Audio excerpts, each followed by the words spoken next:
with another one, and we've got an interesting topic that we're going to talk about today, and it is actually regarding Paul Craig. Paul Craig from Scotland. Yes, mate. That's who we're going to talk about today because he just recently retired after his matchup with Modestas Bukauskas, who, by the way, had his own share of adversity coming back to the UFC, being cut from the UFC, and all of a sudden being back right in, just based on having better performances, and whatnot. So we're gonna get to all those subjects. We're also gonna talk about Cyril Gane, who, by the way, has recently just shot a movie that is out on Netflix. It's called KO. Have you guys seen it? Well, I'm actually about to go see it maybe right after this live, maybe do a review on it, but on any regard, the question remains, does this movie venture that he has going on, is this going to be, how do I say this? Is this going to be a problem? All right? Is this going to be a problem for him? Because we need to know. We need to know if this is going to be a problem. Historically speaking, a lot of fighters who go into movies don't necessarily do very good coming back into the octagon. And there's a good reason for that, because let's be honest about this, right? If you want to get into the octagon, you got to be all in on it. So was he all in on this, considering the fact that, hey, he's shooting a movie, we don't know how long or what extent he was doing this movie, but on any regards, it is an important subject to talk about. Also, the one thing I wanted to talk about with Paul Craig is this, right? Should he retire in shame? And the answer is no. That is why right now, as I speak, I am putting up the thumbnail for this live stream, and the thumbnail is going to say as it follows: retired with no shame. Okay? Now, why is it that I'm writing that, or why am I putting that on the thumbnail? The same thumbnail that shows his UFC gloves on the floor, and it's saying retired with no shame. Well, why am I saying that? Well, for one, he has no reason to be ashamed of anything. Look, before I explain why Paul Craig has no reason to be ashamed of anything, I need you guys to understand this. The majority of you are never going to reach your goals and dreams. And I'm sorry to say that. Creator says, hi, how are you, Creator? Let me know what part of the world you are from, my man. So this is the God honest truth, okay? When I say you, I'm talking about the proverbial you, not you who has a specific plan and how you're going to get there and how you're going to go about dealing with your main character syndrome. USA, me too. I'm in California. Let me know what part of the world you are from. So with that in mind, look, you got to understand, the reason why most of you will never accomplish your goals and your dreams is because the majority of you don't take risk. You don't go out there and try to risk it all, okay? Look, here's the thing. In the economy that we live in today, you need more than just a six-figure job. You need more than just a salary. You need more than just, a weekly pay. What you need is a side hustle. You need a side hustle. And then also, you need to have a bit of a dream. You need to be able to push yourself in limits that nobody else is willing to push. A lot of you go into YouTubing, go into rapping, go into professional sports, and then you think about the statistics of people that have made it or haven't made it. And the reality is this is where you fail, okay? The reason why the majority of you fail in this particular instance is because of the fact that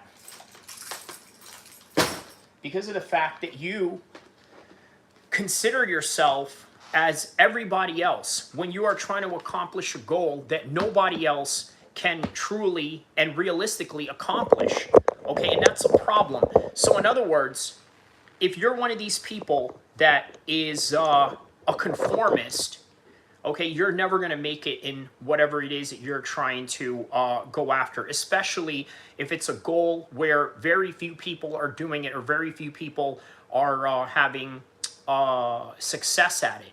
This is the God honest truth. A lot of you are in wrong environments, okay? You have a lot of people that tell you, you will never do this, you will never amount to that, you will never be able to have this, that, and the other. This is the type of environment a lot of you are in.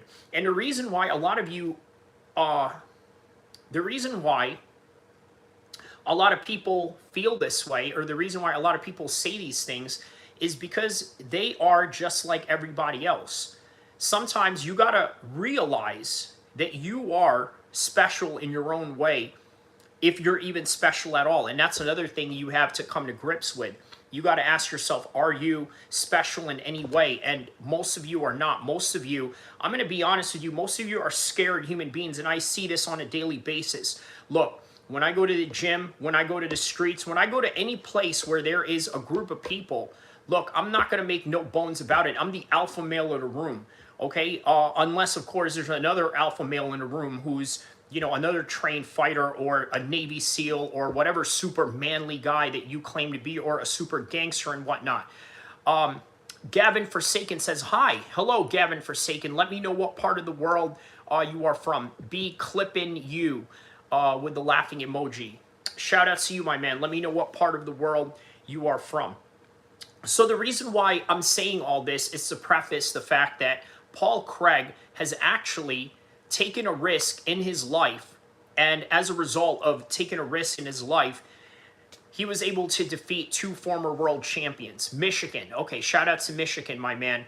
And then Gavin says, USA. Let me know what part of USA you are from, my man. Shout out to everybody around the world, around the United States, and everybody that's tapping in to the channel right now. Really appreciate you guys here on this Sunday afternoon. I don't normally live stream on Sunday afternoons, primarily because the day before you're live streaming from a fight. There's usually a fight on Saturday, and as a result of that, maybe you're a little bit tired, maybe you're just doing some things with the family on that day. But on this particular Sunday, I felt like, all right, you know what, I have some time to spare, so let's get here and talk about some real important things. Now look, let me preface this also, right?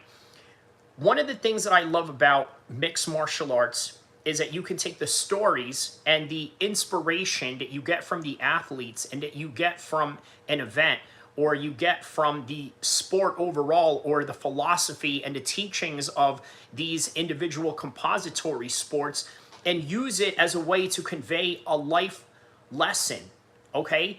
And this is one of those life lessons that I think everybody needs to hear. Because oftentimes, I know a lot of people who have unresolved issues, right? Gavin has the, what is that? Is that the Malaysian flag or the United States flag? It only has, doesn't have the 50 stripes on it. So you know, it looks very small from where I'm at. So I'm not sure what flag you are raising, Gavin, but I'm assuming it's probably the Malaysian flag. But if I'm wrong, let me know. Okay, so yes, going back to Paul Craig. Many of you, okay, let's say you're former athletes, America, baby. Oh, okay, so is that the American flag? Okay, well, if it's the American flag, then it is. Yeah, I thought that it's the United States of America flag. Okay, so it's the Texas flag, but I believe Texas has, I don't know, it's very hard to see. I know there's the stripes in there, but I don't see the 50 stars, so yeah, it's hard to see. But anyways, you know, shout out to Texas. You know, much love to all you guys. So, okay, back to the subject matter at hand, right? You guys know a lot of former high school stars back in the day, right? Finally, a real live. Well, earlier, wouldn't you say what I did was a real live earlier? I would say that was a real live as well, right, Marty? I mean, if not, I guess it's not a live because I wasn't showing my face, but this is what I like to do with the channel. I like to, you know, diversify my content a little bit, right? I don't just want to be in front of the screen all the time, or, you know, in a room or in a studio. You know, I also like being outdoors. I've taken you guys to lowrider shows in this channel. I've, you know, taken you guys to different parts of, you know, LA. I've taken you guys to different parts of Sacramento. So, you know, maybe soon, you know, inshallah, around the world. That would be an interesting, yeah, that would be an interesting mark as well.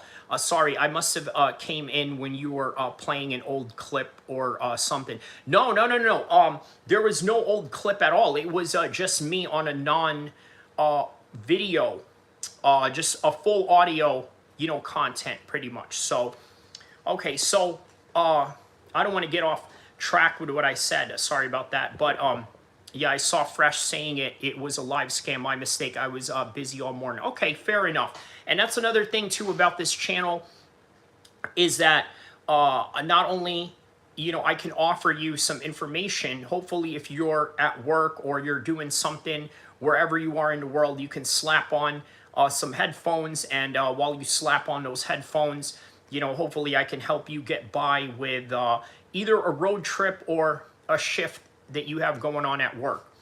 So, okay, this is what I was going to say, right? I completely missed that then. Yeah, yeah, all good, all good. So this is what I was going to say, right, in regards to what I was just saying before I was, you know, addressing the chat. You guys ever met these former athletes in your school that have unresolved issues afterwards, right? There's plenty of reasons why they have unresolved issues. Maybe because they didn't go to the NFL, right? Let's say if you play football or if you play basketball, maybe they didn't go to the NBA. All right, but here's one thing that you can take out of that. Sports and sports participation is not always about trying to be the best. You guys remember Daniel Hamid, who I got in here, who I vehemently dissed, you know, a couple of days ago, right? The reason why I did that was because he has this attitude where, you know what, since I didn't do too good in white-collar boxing, I'm just going to quit. I'm not going to be the best at it, so I'm just not going to do it anymore. But that wasn't even the case for him. His case was that he wanted to get into boxing to show people that, hey, you can get in here, lose weight, and completely make a great account of yourself, right? That's the overall theme that I thought he was going off of. Then all of a sudden, he wants to go into YouTube, and he says something to the effect, well, you know what? If I don't get this many views or this and that, then I'm just not going to do it at all. I would rather be the best, and if I'm not the best at it, it's no point in doing it. And I thought this is an absolute loser's mentality. Because I didn't get into YouTube to be the Kai Cenat, just like Paul Craig did not get into MMA to be a world champion. But get this, how many of you have beaten up world champions before? Okay, in the gym, whether it's in the gym or whether it's actually in the octagon, how many of you have actually beat up world champions before in sparring?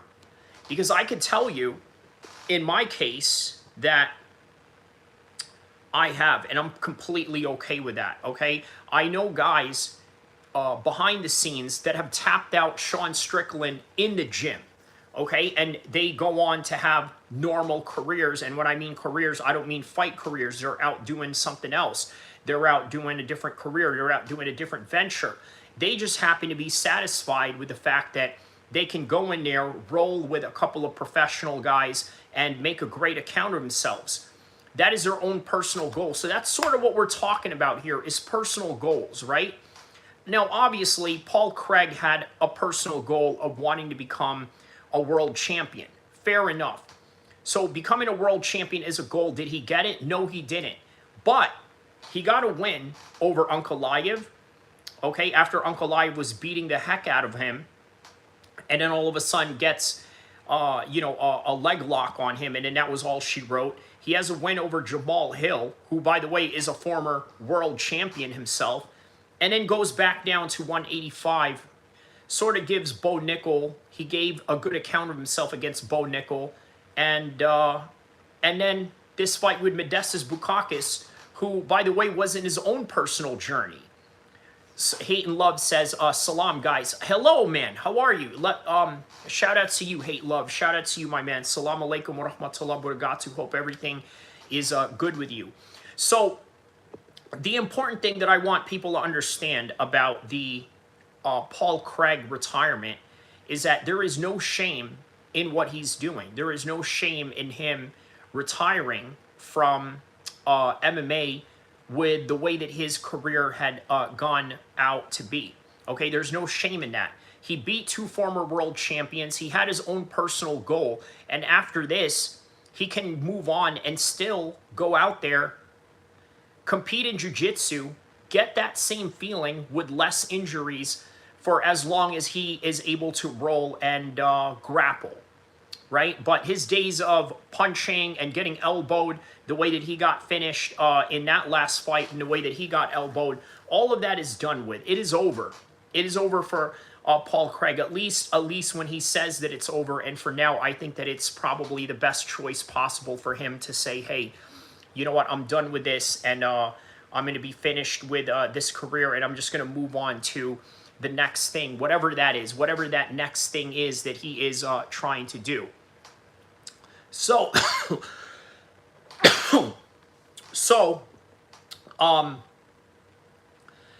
how this relates to you in Paul Craig, how Paul Craig can relate to you is understanding this, right? You got to have your own personal best that you want out of life. Okay, for example, I told you guys that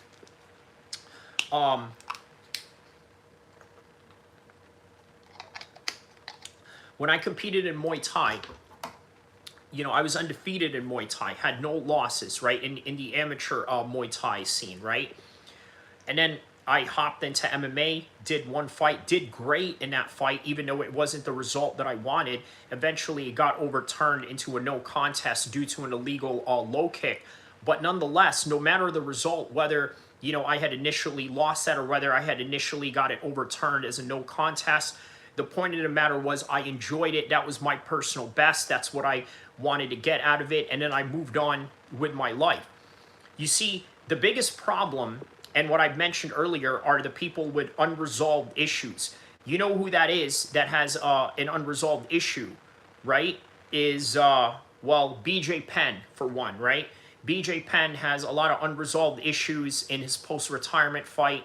Even though he was a legend, he just can't get over the fact that, hey, you know what? Be happy with the fact that I'm BJ Penn, I'm a former legend, and as a result of that, I was able to come in here and make a great account of himself, became a double champ, one of the first double champs ever, not double champ as in double champ at the same time, but a guy that held 2 belts. That's not enough for him. He gets into all these other things. And of course, there's other underlining issues as well, not just picking on BJ Penn. But that's the overall preface that I'm trying to get at, you guys, is be happy with what you have had going on, right?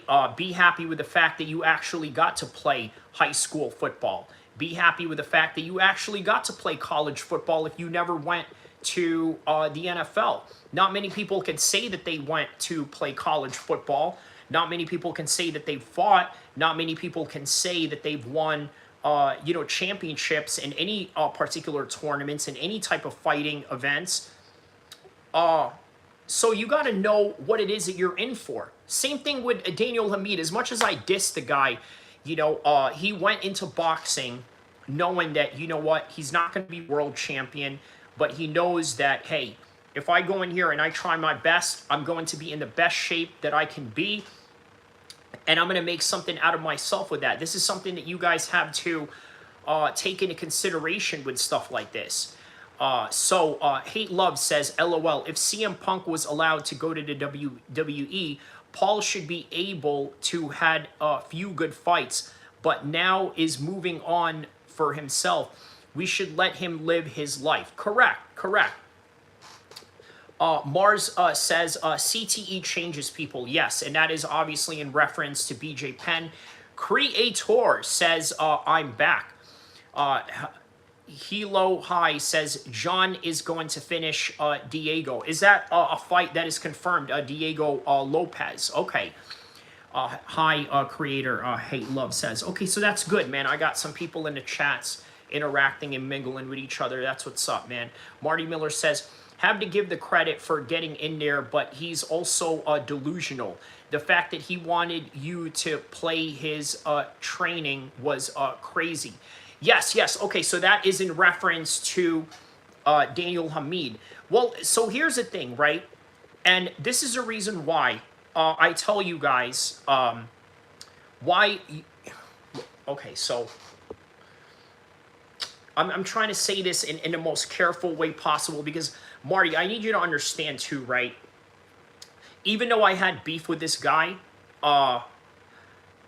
he's still a Muslim guy by the end of the day. He's still a Muslim brother. So I thread a little bit carefully in how I beef with this guy. In comparison to other people, I could care less, right? Really, if we beef and, I mean, that's just what it is, guys. I'm just being honest about my assessment and how I would deal with people differently from one person to another. But here's what I will say about Daniel Hamid, right? He doesn't have a lot of good and honest feedback around him. That's the one thing that I wanted to preface about this, right? So the reason why he asked me to play that is because I don't think he really understands how bad he looks, okay? When you train in places like Team Alpha Male, or when you train in places like AKA, or when you train in places like Greg Jackson's camp, or London Shoot Fighters, or AKA, or America Top Team, there, or let's say if you train at the Kronk Gym, or the Wild Card Boxing Gym, or all these other places, right? They will tell you the bottom line about who you are. You're not doing this correctly. You should be doing it like this. You should be doing it like that. Practice more on doing this, right? So that is the reason why he decided to play that. All of a sudden, he gets in front of a fairly bigger audience than what he's used to with you guys. And then he thinks in his head that these people are going to give him the same type of praise that, let's say, people in his gym that just do nothing but take his money and then take him to fights to God knows whatever their intention is. Okay, that's the reason why he has delusionality, because he's never had real feedback. And, well, I don't want to mention this, but let's just say that we had private conversations, after the fact, and he even asked me, hey, what do you think of this? Do you think that my form was good, or this and that? Like, these are real honest conversations that we had. And I could tell that he was a kid that never really had anybody give him an honest feedback. And so all of this echo chamber that he's living in, people telling him, hey, you're great. You're going to do, you're awesome. You look very good on the pads. It's a little bit different when now you're in front of an American audience. You're an English boy who lives in this small town in Peterborough of the UK. And now all of a sudden you're in front of Marty Miller in Ohio. You're in front of, what's this guy's name over here? Gavin from Texas. You're in front of, B. Clippen from Michigan. You're in front of Zain Musa Boxing in London, who, by the way, he's very familiar with. And let me explain the preface of the beef that we have going on. So Daniel, okay, was trained by Amir Khan. You guys know who Amir Khan is, right? Amir Khan has beef with Hamza Shiraz. And so Daniel decided to put his butt and defend his coach or defend his trainer, Amir Khan, and started talking smack about Hamza Shiraz. And Zayn, he's heavily affiliated with Hamza Shiraz. So he was like, hell no, we're not going to stand for this. So that's where all that beef started. So a little history there on how, this beef started with me and Daniel. It's actually with Zayn. And if you're a friend of mine, then your beef is my beef. And that's how it's going to be. So let me read these comments right here. Hate Love says, Marty, okay, laughing at him with a SpongeBob face. Mars says, it hasn't been looking good for the fighting nerds. No, it hasn't, man. Man, did you see the reaction of Protest and Ian Gary? Man, listen, that was priceless. That was absolutely priceless. But I think Protest will beat Leon. Wow, okay, that's bold right there. I'm going to mark that comment right there, Mars. You think that Protest can beat Leon Edwards? I'm not too far away from that opinion. I am sort of leaning in that opinion as well. Hilo High says Kaio almost won even though he wanted to stand with Imavov.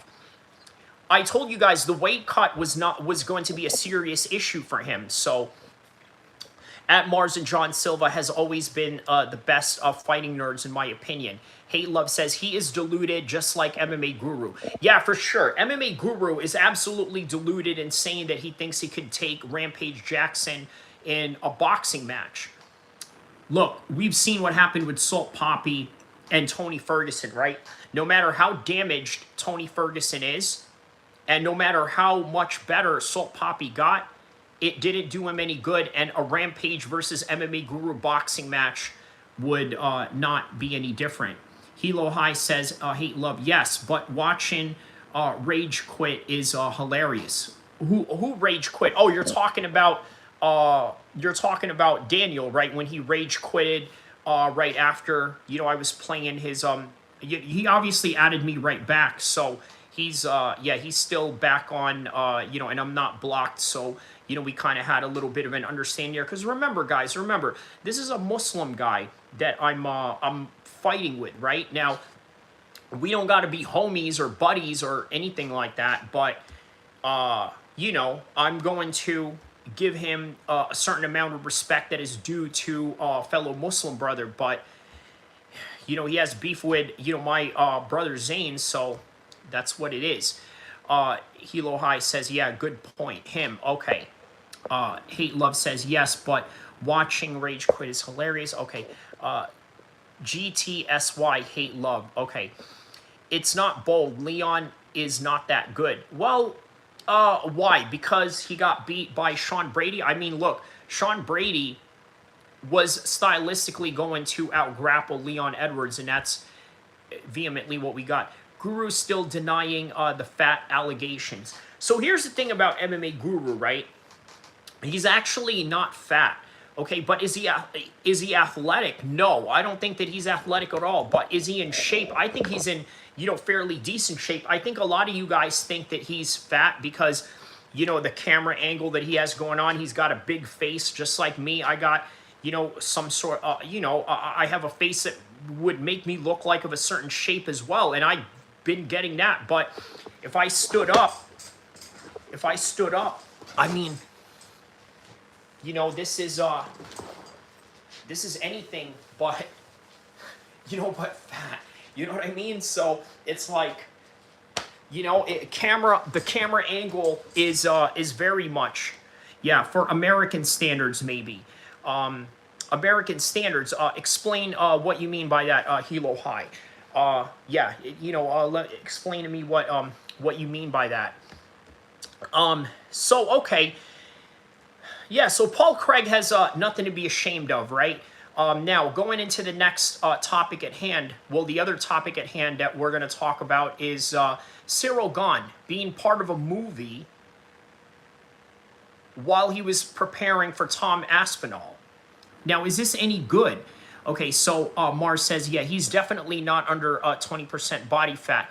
MMA Guru. No, he's not. He's not, but he's for most people, yeah, I guess that's what you mean by, you know, the Americans on the average are way fatter than where I am from. Where is that exactly, Hilo High? Let me know what part of the world you are from.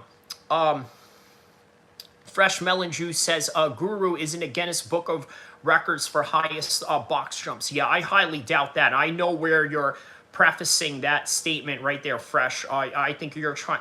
Look, he would not be able to do the type of workouts that I do, and you guys have seen the workouts that I do live here. That's just the bottom line reality of it. I don't think that he has the stamina, you know, or the strength or the speed to put that all together. Look, the workouts that I do and that you've seen me do, they are predicated on testing not only your strength, your speed, but your stamina all at the same time. Most guys, they just work on one thing. They're like, okay, well, I'm just going to work on speed today, so I'm just going to run or I'm going to sprint.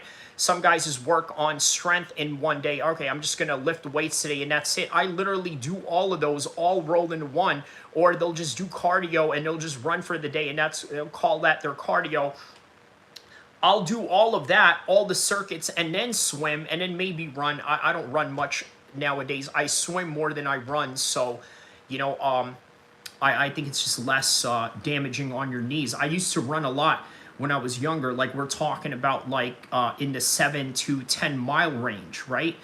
Do I run that much these days? No, I will run occasionally, you know, just to get some cardio in, but you know, it's not the biggest staple of my workout. So, but yeah, so okay, going back to Cyril Gane and Tom Aspinall, right? Is this right for Tom Aspinall, I'm sorry, for Cyril Gane to do a movie before going into this championship fight? And the answer historically is no, it's not a good idea. And for multitudes of reasons, right?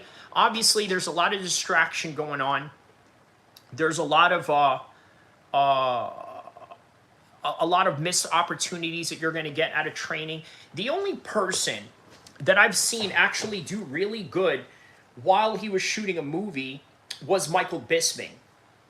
Okay, other than Michael Bisping, it's never really worked out for a lot of people. You know what I mean? It never really worked out for a lot of people in terms of shooting a movie, and then while shooting a movie, then having to get ready for a championship fight. And looking back in hindsight, it's kind of like, well, all right, it kind of makes sense why Michael Bisping was the only one to have pulled it off after getting out of a movie set, because for goodness sakes, look who he knocked out. It was Luke Rockhold. Hilo High says he doesn't need to. Tom will knock him out regardless. That is... Alex Pereira is also in a movie. Is that right? Yeah, and he's going to go in there against Ankalaev? Yeah, dude, Ankalaev is not playing around with that. Hilo High says Europe. More than that, I won't tell. Okay, shout out to you, though, Hilo High, Europe. I'm going to assume maybe, you know, in the English Isles, but you don't have to confirm or deny either. You know, you can just confirm or deny in your head, like, wow, you know, this guy's really smart. He could tell just by how I write. But yeah, he says, hi, Fresh. I did not see you come in. All right, man. This is good, man. Love building, you know, a new community out here. Hate Love says, but I think Alex Pereira is different. Even Michael Bisping, but Cyril Gane can't do that. He is not that guy, in my opinion. Now, he is not that guy, at least in your opinion, or maybe ever. Now, what if he does happen to get the best out of Tom Aspinall in this? Because look, man, in this fight, a lot of people are underestimating Cyril Gane. They are absolutely underestimating Cyril Gane. And, man, I don't know, man. It doesn't look good. I don't know if I would necessarily be so confident with Tom Aspinall in this one. Although, you know what? I think the first minute of the fight goes as follows, right? If, let's say, there is a good amount of takedowns or a good amount of ground control that Tom Aspinall is laying on Cyril Gane, then I think it's safe to say, you know what, there's a good chance that he would win this fight. So, yeah, we'll see. We'll see, though. Interesting nonetheless. Hilo High says, true. There's going to be pressure on Aspinall to perform better than John. Yes and no. I'm going to mark that comment, Mars, okay? I'm going to mark that comment because it is a yes and no answer. I'm going to tell you why it's a yes and no answer. Because, yes, it is the prevailing fact that John Jones got in there and finished Cyril Gane relatively quickly. It doesn't have to look like that. It doesn't have to be like that. But I think Tom Aspinall knows that. And Tom Aspinall is stoic, methodical thinking, and very focused on his own path. And this is what I mean earlier when I said you got to be able to carve your own path and be happy with what you did, right? I did this much fighting. I wasn't world champion, but I'm happy that I got to be in this level, right? Tom has to have that same mentality, meaning that he can't go in there and compete with John. He has to go in there and compete with himself and Cyril Gane as well. Whoa, Black Betty, shout out to you, my man. He says, you think Kaio made a big mistake being the backup for DDP and Chimaev? Yes, 100%. This is the reason why he looked like the way that he did. He had to cut weight twice in a month and disrupted his camp for Imavov. There you go. Yes, 100%, man. 110%. It was not good. It was not good. But you know what? The problem is that you have this stupidity bro culture that is prevalent in not only the world of MMA, but also in the world of just, regular people, right? For example, David Goggins. When David Goggins was praising to the high heavens towards Tony Ferguson, hey, Tony, very good job, man. You know what? I'm really proud of you for getting in there and cutting weight twice. I'm like, David, you don't understand MMA. You're not an MMA fighter. Sure, you're a tough guy. Sure, you're a Navy SEAL. You can run many miles and this and that. That's what you do. Your sport is long distance running. But you are in no condition or in any position to be giving Tony Ferguson any advice on cutting weight twice, one from a supposed Khabib fight and then another from a Justin Gaethje fight, which later replaced Khabib. So, yeah. Friends' movie says, this dude Canelo versus Bud is becoming about race, and I'm getting pissed off. You know what, my man? Dude, this Movies is Friends. I have a video out on that right now. Okay? That is actually the latest video that I have out right now. Go check it out. It is literally about the racial implications of the Canelo and Crawford fight. Not only is it the racial implications of the Canelo-Crawford fight, but also history of Vegas super fights. Okay, let me name some of the fights that I had mentioned in here that I think you will probably remember from the past. Okay, so the fights that I had mentioned here. Floyd Mayweather versus Ricky Hatton. Floyd Mayweather versus Oscar De La Hoya. Floyd Mayweather versus Conor McGregor. Notice how Floyd is in a lot of them. Tyson Fury versus Deontay Wilder 2 and 3. All were in Vegas. Joe Calzaghe versus Bernard Hopkins. We take a look at the Thomas Mack Center in Vegas where the UNLV basketball players, the college basketball players play at. Floyd Mayweather versus Manny Pacquiao. Manny Pacquiao versus Manuel Marquez 4. Okay, so yes, there is a lot of racial implications in that fight, and I do talk about that in there. Hate Love says if he wins, give him his props. He has a good chance. If Cyril is 100% focused on Tom, if not, he is finished. Yeah, but you know what? To be fair, I think it's safe to say that Cyril Gane shot that movie a while back before he even knew about the Tom Aspinall fight. Hilo High says, hate love, he is finished regardless. Hilo High says, honestly, I think that Imavov is just that good. Kaio should have tried to take him down. Wall Black Betty says, Tony ruined his career doing the unnecessary weight cut, and for what? To look badass on Twitter, SMH. That's what I'm saying, man. Not just on Twitter, but to look badass in front of David Goggins. Look, let's delve into Tony Ferguson's psychology real quick, okay? Tony Ferguson says he likes being around law enforcement people, okay? That's something that, I'm definitely not down with. He likes being around military people, okay? That's, I'm a little neutral on that. Obviously, I've had experience in that world. But yeah, man, this is the psychology of Tony Ferguson. He loves people like that. So therefore, he was trying to impress David Goggins, right? That's really what it comes down to.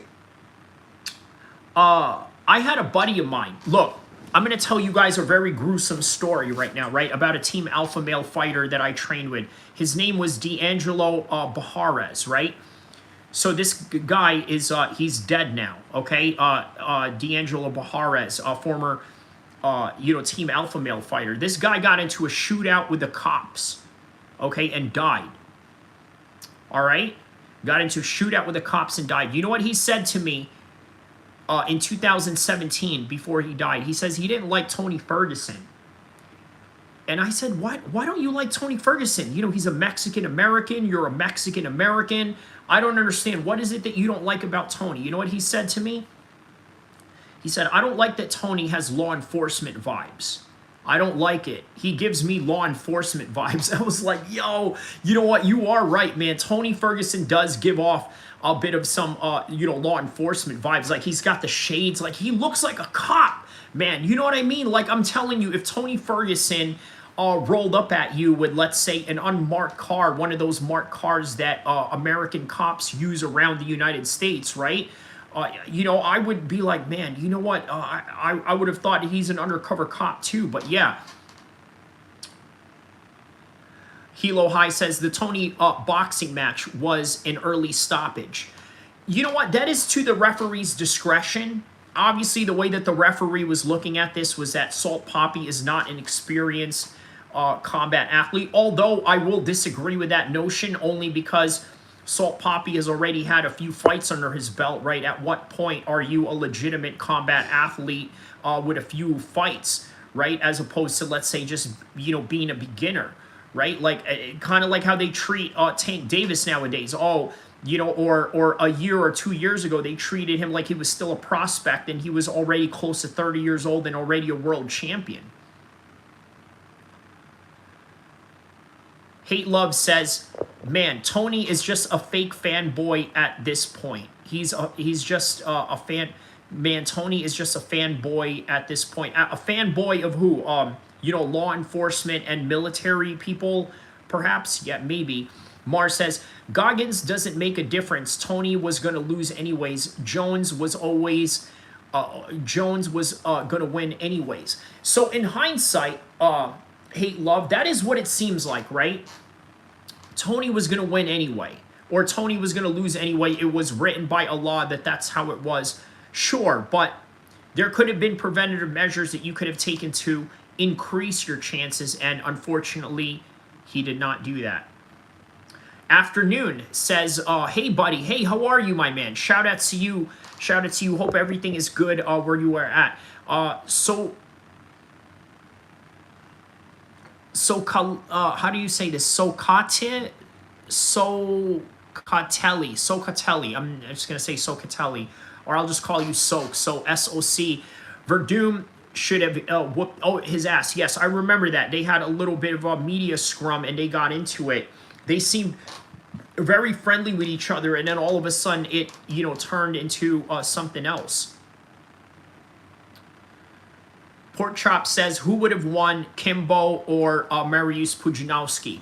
I'd say, I'd have to say Mariusz Pudzianowski, right? Even though Kimbo probably has better hands, I think it is Pudzianowski who has the higher proclivity of being able to learn wrestling and other things that maybe Kimbo would have been weak at. But that's hypothetically speaking, of course. Pork Chop says, I'd say 5 pro fights. Okay, you're in regards to Salt Papi, you mean. Hate Love says, a fanboy of Goggins. LOL, like First Crush. Yes, because he's in love with military people. He told you guys himself, yeah, man, you know what? I really like military people. That's the kind of people that I vibe with. And then there's my homeboy, D'Angelo Bahares, former Team Alpha Male fighter also, who got into a shootout with the cops and died. And he said flat out, I don't like Tony. He gives me law enforcement vibes. So, you know, there it is, man. You know, Marty Miller says, yeah, probably. So, but back weight cuts aren't helping anyone. No, it's not. Not at all. What Caio Bahayo went through is the same thing that Tony Ferguson went through, and it did not help them, and it showed. UFC 230 is the most stacked card ever for me. And you know what? It's the least talked about as well, which is interesting, right? It is the least talked about, but yet it is the most stacked. The other cards just have big names, like 322, obviously, Islam, JDM, those are big names. 321, it is Aspinall and Cyril Gane for the world title. So, yeah, you're right. That does, it is stacked, but it doesn't have the individual stars the way that 321 or 322 has, right? It's sort of like they came together as a team to make that card great rather than relying on individuals, kind of like team sports in a way, right? By the way, shout out to Manchester City. If you guys follow Premier League soccer, man, they are stacked to the gills right now. I actually made a video about Manchester City a couple of years ago. I call it Manchester City and the UFC, right? How they both have very similar structures and how they have, you know, how they have a stacked roster, right? They don't rely on individual players because, quite frankly, I mean, they are a rich enough team to buy different players to create a team. Hilo, okay, so Pork Chop says, yeah, the Salt Poppy, smart take on Kimbo. Right, thank you, yeah, because I think that Mariusz Pudzianowski just has the athleticism and the strength to pick up on new skills that, you know, may be weak for Kimbo. So, Fresh Melon Juice says, Sakuraba versus Rickson Gracie, who wins in their prime? Well, we saw that already, right? I would say Sakuraba, because Sakuraba was a much more well-rounded fighter in comparison to Rickson Gracie. Rickson Gracie was a one-dimensional fighter in a world where many people did not know jiu-jitsu, and he took advantage of it. Meanwhile, here, Sakuraba, he understands jiu-jitsu. He comes from a land that created jiu-jitsu that is stemmed from the branch of ninjitsu. Ninjitsu is top of the branch, and then on that branch, there's jiu-jitsu, there's judo, underneath it there's karate, there's taekwondo, and then there's other arts that are sort of correlated to ninjitsu, which is the combat form, the Japanese combat form of self-defense, right, which encompasses all these other compository sports. Fedor or Jones? Pork Chop says. I'm going to go with Jones. I think that even if prime for prime, we're talking hypothetical, I would probably have to go with him on that. Although I will say Fedor does have a very similar Tom Aspinall-like fighting style, right? Where he's very fast, he's very explosive, he's a heavyweight, but he's also a small heavyweight for what that's worth. Mars says, do you think of Goggins... What do you think of Goggins in general? Is the damage to his body worth it? No, it is not. I don't think that it is. I think that David Goggins is one of these guys that's a brohead. He's a brohead in the opposite way that you would think of, well, in the same similar fashion, actually, not the opposite end, but in the opposite end of what you see meathead bodybuilders do, right? Like, obviously, he's not a bodybuilder, so he's an opposite of that. He's a cardio-driven athlete. But still all one and the same, trying to compensate for something, trying to run from something. And that I understand, but I think... I don't think it's worth it. But if it's for the glory of the sport that he is in terms of long-distance running or ultra-marathon running, then why not? I say why not? Go for it, right? But...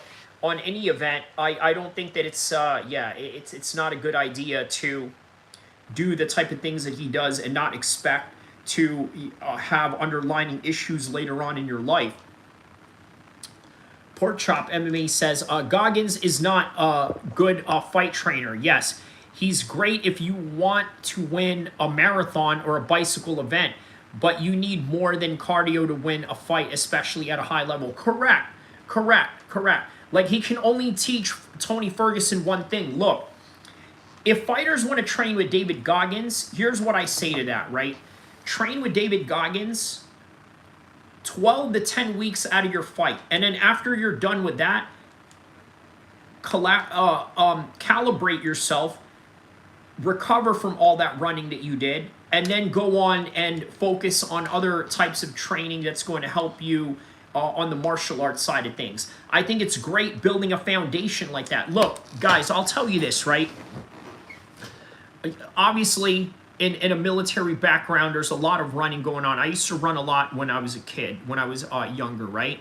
We're talking about 20 miles. So I lived in the Capitol, right next to the Capitol of Sacramento, right? The Capitol building where the governor works at, where Gavin Newsom works at, or at the time where Arnold Schwarzenegger worked at.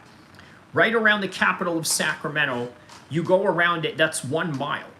Okay, I ran that 20 times, okay, to complete a 20-mile run. Okay, I've done runs like that, 20-mile runs before. Okay, I've done things like that. Now, was it great helping me build a foundation for MMA later on, for Muay Thai later on? Yes, it helped me get a good foundation out of that. However, doing it for a long period of time, there's going to be consequences and damages that come with it. So, yeah, that's what I think it is. Goggins is not a good fighter trainer. If you want, okay, yeah, we read that part. Marty Miller says, had to pick against Hickson. Curious what Kyrie will say. Had to pick against Hickson. Yeah, I picked Sakuraba on that one, my man. Hate Love says, Mars, to me, if he is active in some sort of regular combat, is worth it. Otherwise, just have fun. No, I think it's not worth it. He is older. One wrong session, and he may never be able to exercise again. Yes, okay. I don't think they ever fought. Who are you talking about? Sakuraba and Ricks? Rickson. Okay, I'm sorry, Rickson Gracie.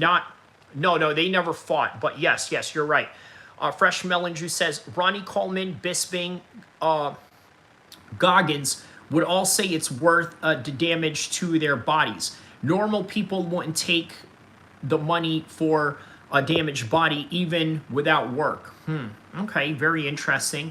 Mar says, I think jiu-jitsu came from judo originally. Correct, right? That is the branch of ninjutsu, right? Which is the art of being a ninja, right? The art of combat, pretty much, right? But that also encompasses weapons. Now, when you break it down, take the weapons away, now you have mixed martial arts, right? Well, okay, now you take the punches and kicks away, you have judo, jiu-jitsu. You only do the kicks and punches, now you have karate and taekwondo or something to that effect, right? Hate Love says, I mean, if he's doing anything active and resting on a regular, he's just too old to train like a 20-year-old. Very true, because I was in my 20s when I was running all these weird numbers in terms of mileages. So, Pork Chop Afternoon says, what would you say if the best start for MMA? BJJ, wrestling, judo, karate, Muay Thai, or kickboxing? What would you say is the best start for MMA? I'm going to say wrestling, right? And another person that vouched for me on this was the former grappling coach of Team Alpha Male, Kenneth Alexander, when I trained with him when he was here, right? He said to me that it is better to be a wrestler and then be a striker second, because it is a lot easier to learn striking second than it is to learn wrestling first. If you learn wrestling first, man, you've pretty much encompassed maybe 70% of MMA. So I went into wrestling as a kid, and then when I came and then afterwards competed with Taekwondo, and then came to California, then I got into Muay Thai. So it was an easy transition to MMA. All I had to do was learn jiu-jitsu, right? Or do a few jiu-jitsu classes, and then, I got to do an MMA fight, right? Because Muay Thai, I think, is 80% of MMA, right? The rest is ground game. You got clinch, kick, punch, elbow. That's 80% of MMA. The rest is, getting on the ground. So, Pork Chop Afternoon says, what would you say if the best start for... Okay, yeah, we got that one, 20 years old. Money and a legacy, especially if we're talking about Ronnie. Hilo High says, John Jones is a cheater, though. Without cheating, Fedor would win. Pork Chop says it's wrestling. Marty Miller says, I think you could only pick one if you would be wrestling or Muay Thai. Yeah, I'd go with wrestling. To start, wrestling. Afternoon says, I agree, Hilo High. I wrestled all through colleges and coached it for years, but I'm curious of other takes. I agree. I think wrestling is the best it's the best foundation for mixed martial arts. Hate Love says, Hilo High. Yeah, without cheating, it would be a different story. Sharif Hamdia says, when Fedor survived the suplex by Randleman, remember that, went on to win the match was miraculous. The craziest slam I ever seen in MMA history. That and Roger Jackson, but okay, that's a different story. He says, Pork, I think it's pretty clear to everyone. Hilo High says, hate, love, true. Pork Chop says, I've gotten in a lot of arguments with people over on here over it. Pork Chop says, Sharif, yes. The fact that was crazier is his facial expression never changed throughout the slam. Yeah, man. A very stoic individual, isn't he? Fresh Melon Juice says, karate said as Ross from Friends. Hate Love says, Kyrie, you are like a computer. You know a lot. Well, it's not that you know what, man, listen, you got to understand something, right? I'm 40 years old, and I have a lot of experience in different forms of academia. I have different experience in different forms of the corporate world, but also in different martial arts. So I am a mixed martial arts channel, so I guess it does come a little bit easy in being able to retain this information. Plus, all these things that I talk about, I genuinely love it. Like, if you love something, it's easy to talk about it for days, whereas, let's say, we'll try to get you to do a school project or a speaking endeavor of some sort, right? Or a speaking homework or a speaking project for school, right? You get up there and you're talking about the, I don't know, the Depression era or some sort of historical era that you really don't care about. You know, I think that you'll have a hard time too, but if it's something that you love, it's not very hard to speak on. Like, if you were to ask me to speak about golf, man, listen, not my forte. I've played golf, but I don't know golf in a way where this guy is top 10, top 15. This guy would beat this guy. This is how this guy would do in a hole. Yeah, you know? LOL, the Roger joke had me laughing, bro. Oh, yeah, when we were referencing the Randleman Fedor slam. Yes. Hilo says, 320 picks. Okay, we'll get to that. You keep yourself young, brother. You look like you're still in your 20s. Seriously, man. Keep being you. Hey, shout-outs to you on that, my man. Shout-outs to you. I get that a lot. A lot of people do tell me that I look like I'm in my 20s. You know, that is... that's a combination of a lot of things. For one, it is Allah's choice on, you know, how we look in our later age. There's a reason why Allah may have made me look like the way I do. Part of it is self-care. There's also a certain lifestyle that I think I lead that, you know, sort of helps that. I'm not a big drinker. I'm not a smoker. Not, you know, really into any vices or anything like that. And overall, I just try to, you know, live healthy. So I think that's what it is. Tabasco on the fingers and in the eyes is the best form of martial arts. Oh, man. So you're talking about macing somebody. Okay, Humble Man says, drop a like, guys. Thank you for that, Humble Man. I'm very, no pun intended, very humble by your notion right there to help me out. Fresh Melon Juice says, always carry sauce. Well, why do that when you could just carry mace, right? Hilo High says, fresh, guns are the best martial arts. There you go, man. There you go. Guns are the best martial arts. You know what? A lot of people often get at me for this, right? They say something to the effect, well, you know what, man? You know, guns can't stop a takedown, B. You know, guns can't, you know, guns could stop somebody's hands or feet. That's true, but I'm not in any illusion that most people are going to fight me one-on-one, especially if I know that they're not trained. But I know, living in California, there's a lot of crazy people out here, and you know exactly what I mean by crazy type of people and the type of crazy situations that go on here. It is, you know, the land of an action movie, okay? Like a real-life action movie over here. Like, you ever seen The Last Action Hero with Arnold Schwarzenegger? Like, sometimes I feel like I'm living in that kind of simulation in California. You look at the TV, news, especially KTLA, there's a lot of, like, car chases going on every day in LA. There's a lot of shootouts that happen out here in Sacramento and all throughout Stockton, the Bay, and all of that. I mean, it's, you know, it's a crazy world.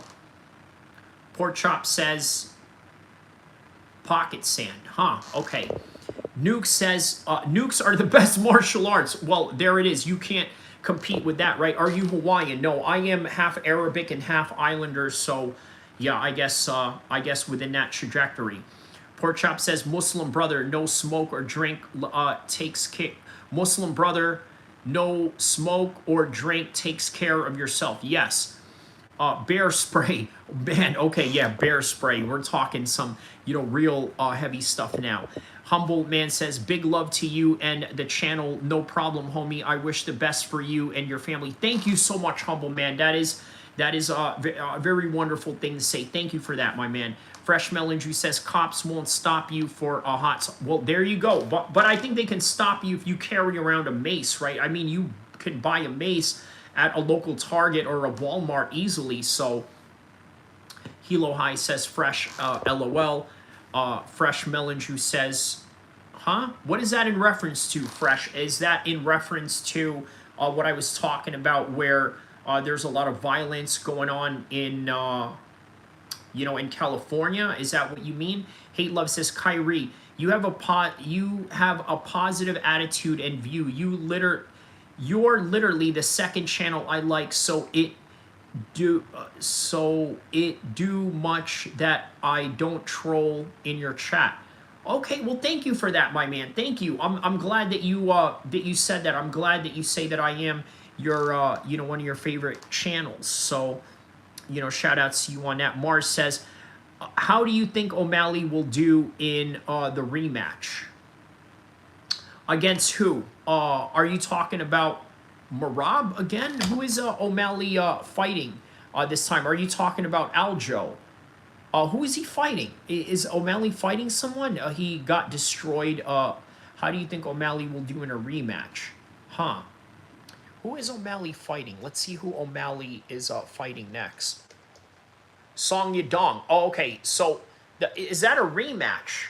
That's not a rematch, is it? Did he fight Song Yadong before? I don't think he has. I don't think he has. Who is he fighting? He's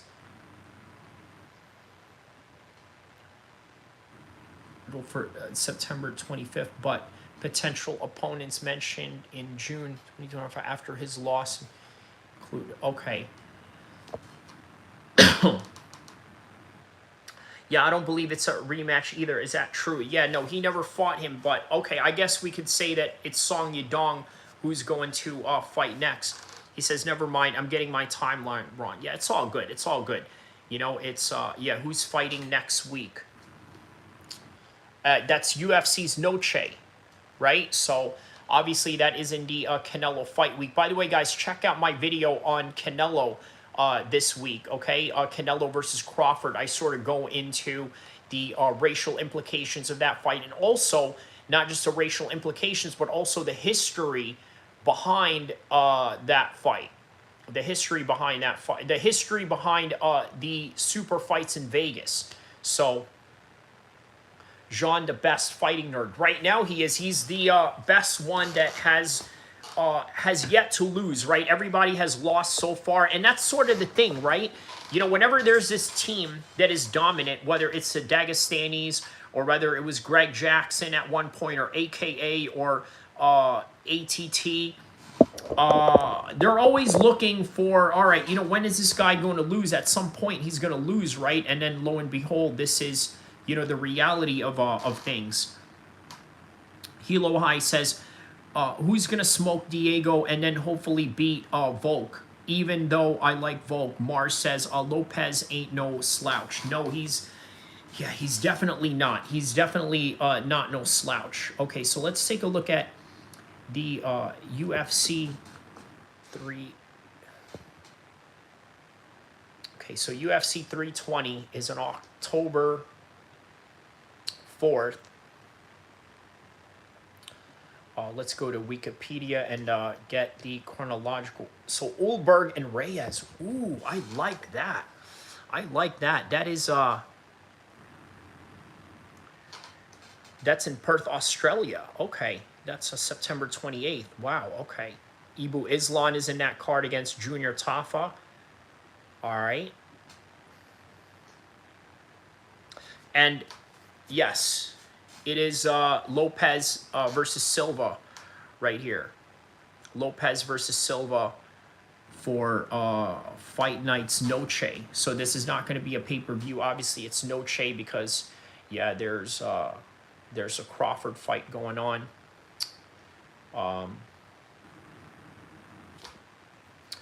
Humble Man says, I've been big on Silva ever since that Drew fight.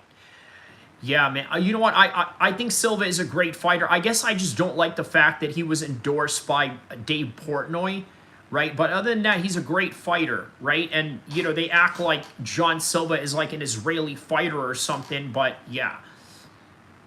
Hilo High says, Lopez is only better at power and maybe BJJ.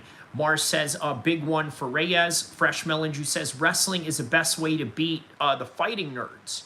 So wrestling is the best way to beat the fighting nerds. Yeah, that's true, man. They don't really have a lot of Dagestanis or American wrestlers on their team, right?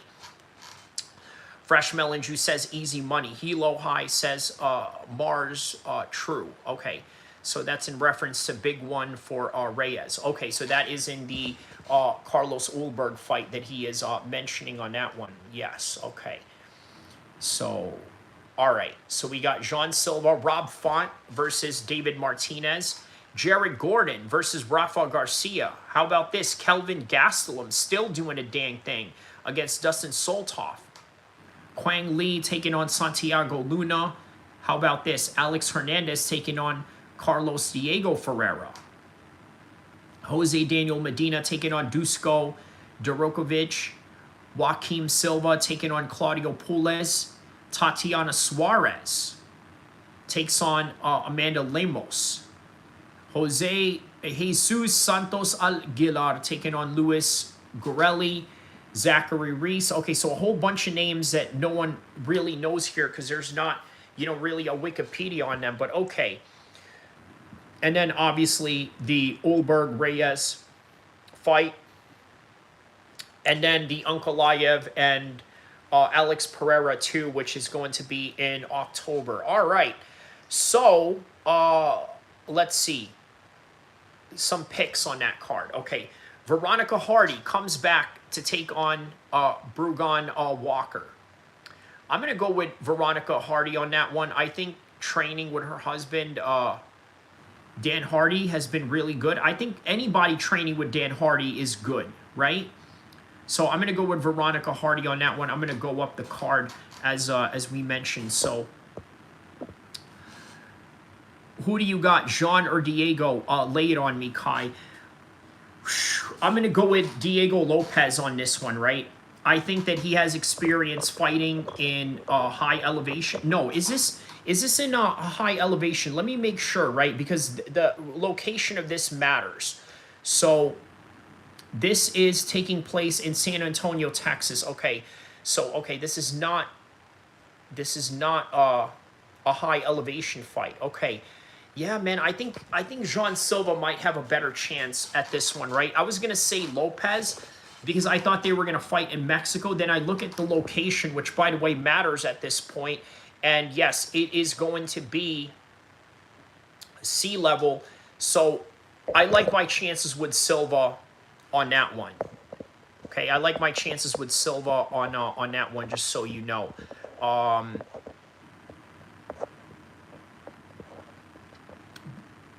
Okay, so also we all know why Raul Rojas pulled out. Did he pull out? What is his reason? Let me know on the comment section below. Mars says, I always thought Gastelum should move down a weight. Yeah, man, I mean, he's doing very good against all these middleweights, right? Like, how much more if he brings all that power and strength and not only that, speed to 170, which he has before. Maybe at some point he just got tired of the weight cut. Hate Love says, look at Brock Lesnar. He had wrestling and made all this stuff, the difference in his MMA fights. But then you got CM Punk with no wrestling and no UFC wins. Yeah, right? And I think CM Punk is probably still one of the most popular figures in, in combat sports right now. I'm sorry, in WWE in particular. Fitness Anonymous says, Assalamu alaikum. Shout out to you, my brother. Assalamu alaikum wa rahmatullah barakatuh to you, my man. Everybody, shout outs to Fitness Anonymous. He's got a great channel. By the way, you're not going to know what he looks like, but I know what he looks like, and I've trained with this man before. But yeah, check him out, right? Fitness Anonymous, right? And the name of it in and of itself tells you everything as to what you're going to know and what you're not going to know. Put it like that. Humble Man says, Rob would have KO'd him silly, in my opinion. Thoughts? Am I crazy to say that? Rob who? Who are you talking about, Humble Man? Are you talking about Rob as in, are you talking about Rob Font? Let me know. Fresh Melon Juice says, are they training hardy or they lazy? Let me know what you mean by that. Jean Silva is crazy good though. Yes. So Humble Man says, wow, Texas. Yes, I didn't know that. Yes. Rib injury, Google says. Okay, well, if he got a rib injury, what can you really say about that? I know there's guys out there that do fake injuries.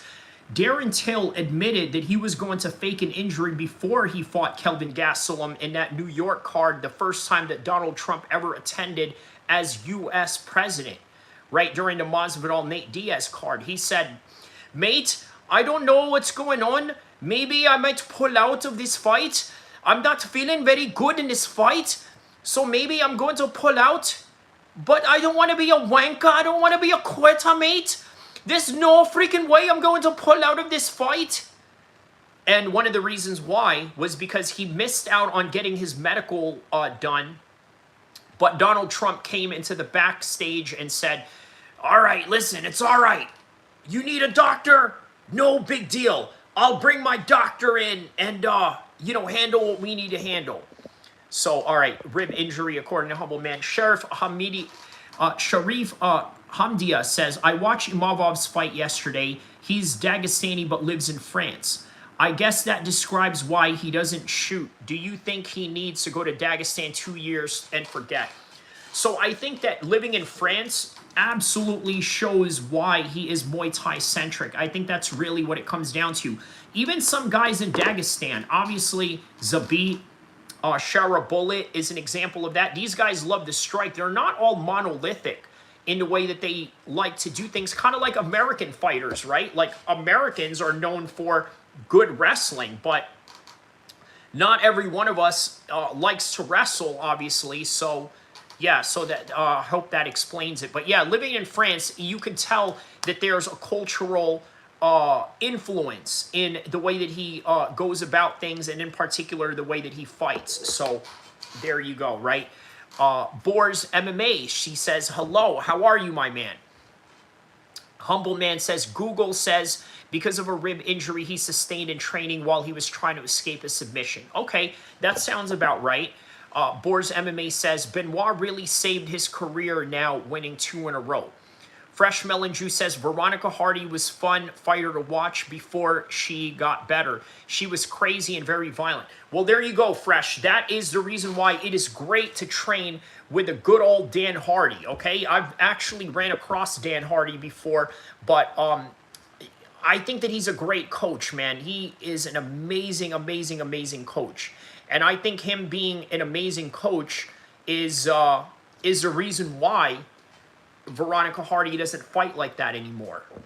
And on top of that, they're married, so they live together, so he's really there all day long honing down her skills in what she needs to do. Humble Man 420 says, and that was for Raul Rojas Jr. Okay, so he was trying to escape a submission, and then, yeah, you know, and then all of a sudden he broke a rib, so that makes sense. Hate Love says, Salam, fitness brother, it's nice to meet you. All right, yeah, give everybody give a warm welcome to Fitness Anonymous, and also subscribe to his channel as well. He's got a lot of interesting content in terms of showing you technical skills and breakdown. And remember, this is a man that I've trained with before, so if I've trained with this guy, then you know he's got great footwork. And if you're wondering where I got a lot of my footwork from, it was from this guy. Humble Man 420 says Rob Font. Okay. So yeah, you're talking about Rob Font on that last conversation. Okay.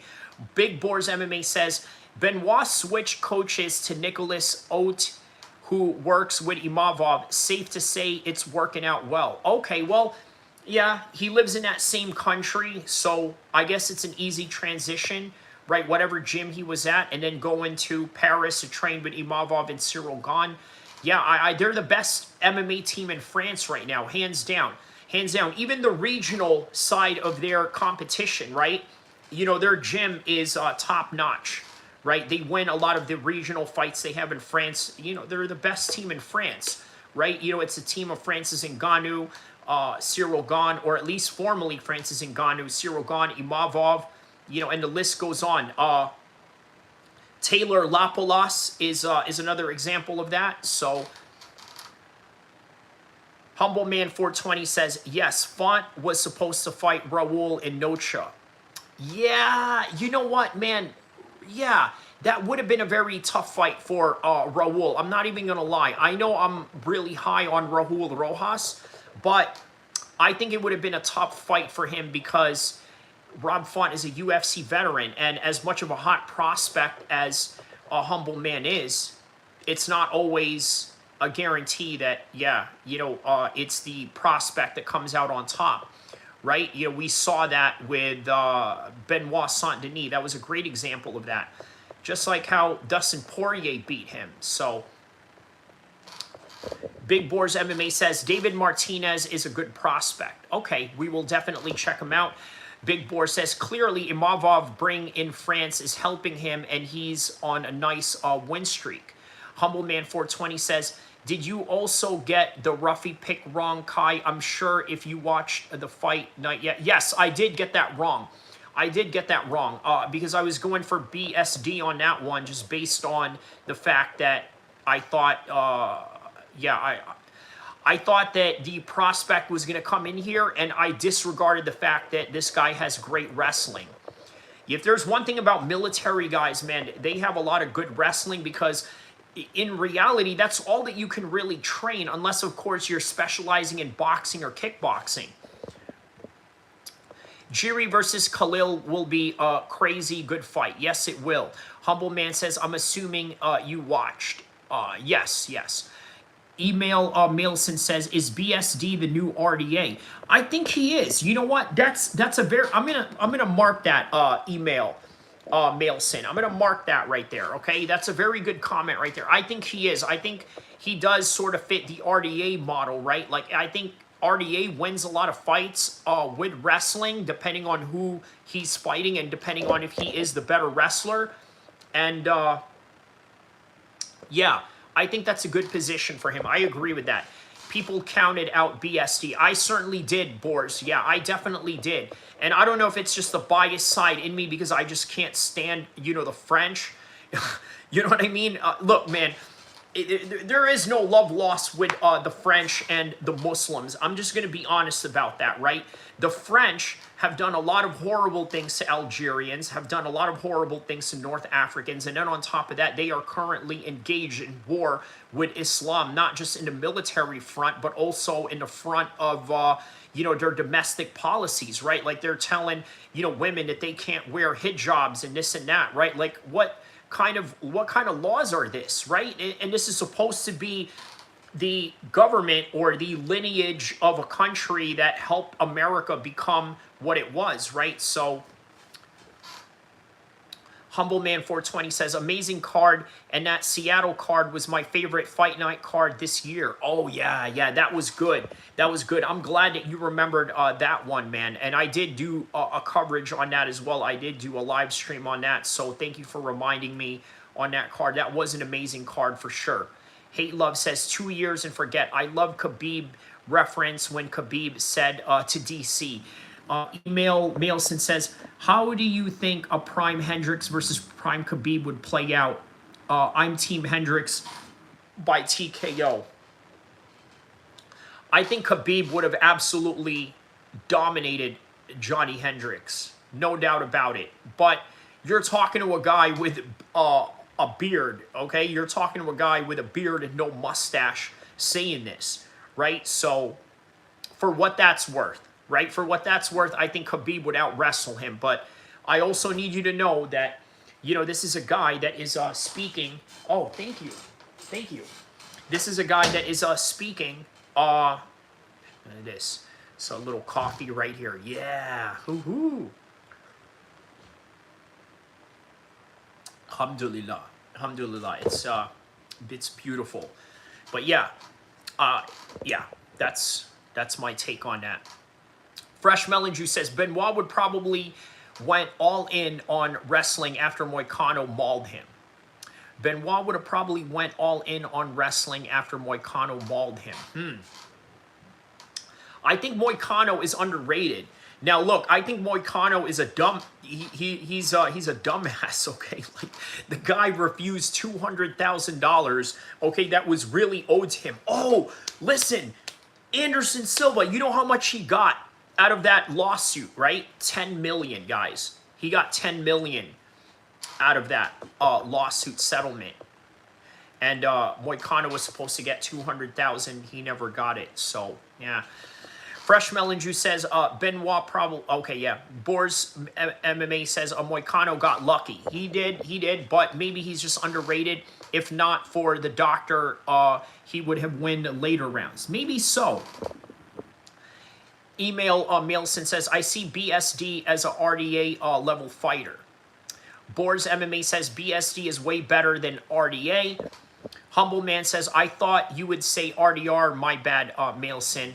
Says, damn, Paul. The Paris card tied for most finishes of all time. Yeah, that's what I was saying, man. You know, the finishes just kept coming and coming and coming. Look, I tell you what.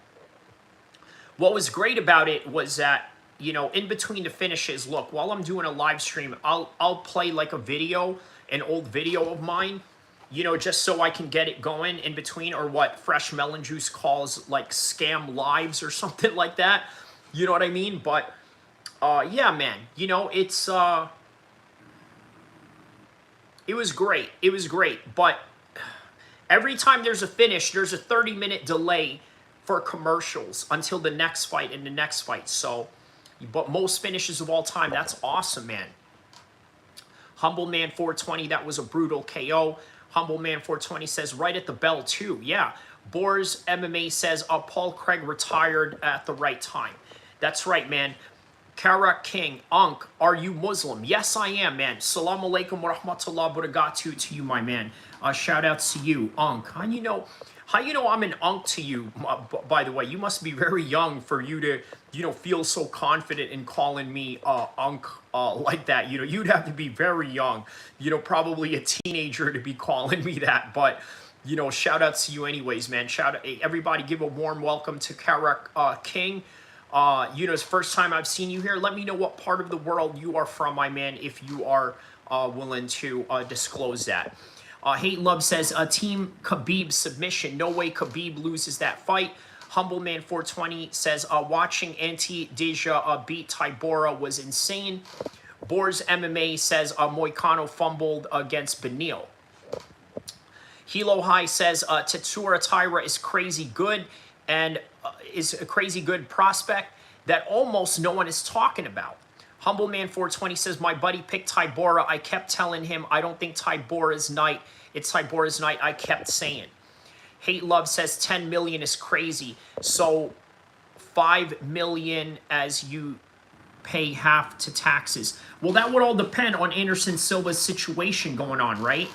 That would all depend if some of these fights that he has made money from, if let's say it's a state that has taxes, right? Like let's say he fought in Abu Dhabi, which he did, against Damian Maia. He doesn't get any taxes for that if that was a high pay-per-view fight, right? He's not going to get taxed for that. But in other states, sure. You know, there's math that's involved in that you are 100% correct when it comes to distributing or, garnering the percentage or the cut of the pie, right? So you're absolutely right on that. Matter of fact, I'm going to highlight that comment right there. Hate Love. Shout outs to you, Aki. Humble Man 420 says, can you believe Pitbull was supposed to be on this card too? Which one? Are you talking about the UFC's Noche, or are you talking about UFC 320, or are you talking about UFC Abu Dhabi in 321? Boris MMA says Ziam was also supposed to fight on this card. Man, yeah, it seems to be the season of injuries going on right now. Humble Man 420 says Harry Hardwick looked god-awful. Humble Man says he left in a stretcher. Yeah, he did, bro. And you know what? That is how it's supposed to look like when you're fighting a guy that's coming in here with a couple of days notice. I mean, that's really all there is to it, right? Did you think Brad Tavares would win? I didn't think that he was going to win. I didn't pick him to win that fight, but I wanted him to win, right? I really wanted him to win, but, you know, unfortunately, that wasn't the case. Hate Love says, all right, Kyrie, thank you for explaining, brother. Yeah, no problem, my man. Email Mailson says, Anderson Silva committed tax fraud. Damn, I didn't know he was that based. Well, I guess you're based now if you commit tax fraud. Listen, Wesley Snipes was told by some unruly advisors, you know what? Don't go out there and spend your tax dollars to the government. Next thing you know, they audit him, and the next thing you know, he was set to fight Joe Rogan until he found out Joe Rogan had serious jiu-jitsu on top of some serious taekwondo game behind him and kickboxing skills, and he's like, no, I'm out, man. You know, I'm not about to lose to no comedian. You know, now, we in the MMA world know, okay, there is no shame in getting beat up by Joe Rogan. If I got beat up by Joe Rogan, which I think is highly improbable due to the fact that he's a little bit older than me and has underlying injuries, I think that it would not be an embarrassment, right? Because we know, hey, you know what, Joe Rogan's a pretty skilled guy and he's a black belt in jiu-jitsu. You know, why would that not happen, obviously, right? But for Wesley Snipes, who he is and a reputation that he has going on, it would have been damaging because they would just look at it like you lost to a comedian, man, you know? Yesterday, Pitbull was supposed to fight. Ah, okay, got it.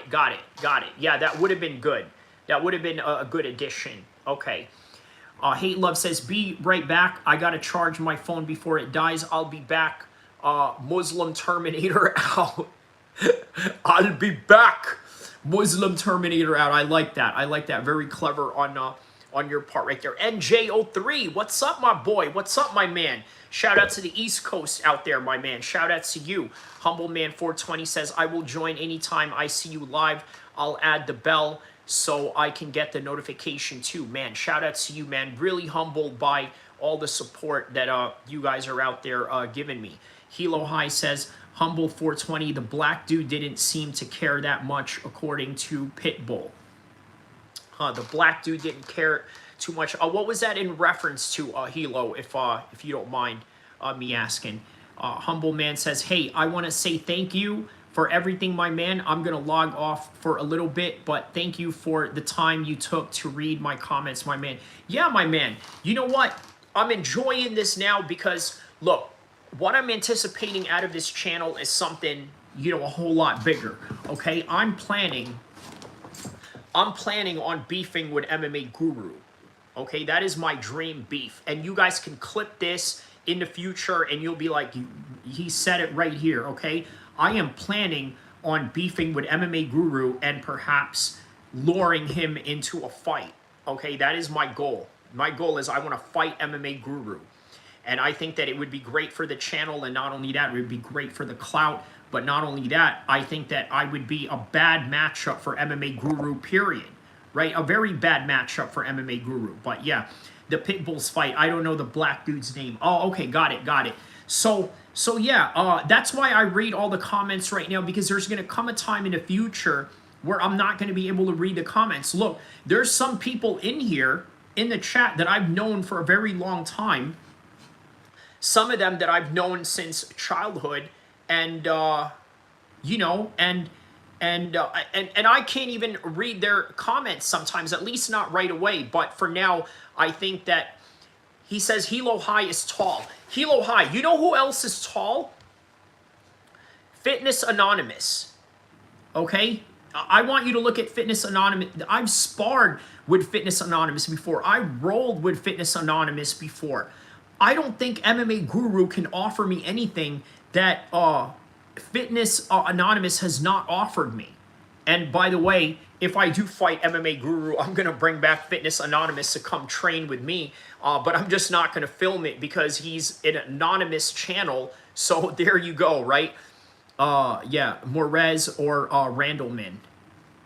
Moraes or Randleman? Are you referring to... NJ says, I think you would win in round 1. I think so too. I think, you know, one good shot to the face or one body kick would probably put him out. I could see myself submitting him on the ground as well if the opportunity came to a little ground exchange or some scrambles. But yeah, that's the goal, is to either beef with MMA Guru, lure him in a fight, or just have beef with him, period, and just be big enough to do it. And I think it would be great for the internet because, look, do you guys not agree that MMA Guru needs a Muslim enemy? Do you guys not agree with that, right? Like, if there's any type of enemy that MMA Guru needs is... well, he says, Pork Chop says he's out of shape. I don't think he's out of shape. I think that he's not as conditioned. Look, you got to watch the podcast that he did with DJ Mighty Mouse.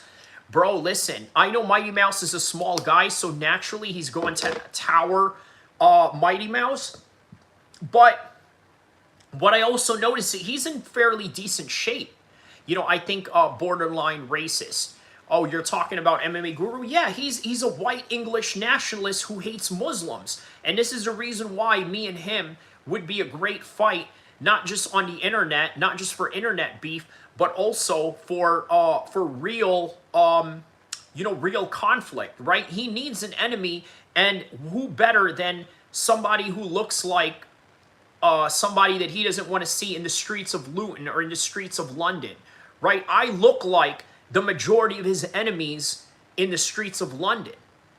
That's what MMA Guru has going on. MMA Guru have millions of Muslim enemies in London. There you go. Well, he only needs one because not every single one of those Muslims has a platform or, you know, has, you know, a channel to, you know, start out with. So he only needs one enemy, one Muslim enemy, and that's going to be me, because obviously he can't fight the Dagestani guys. That's too advanced for him.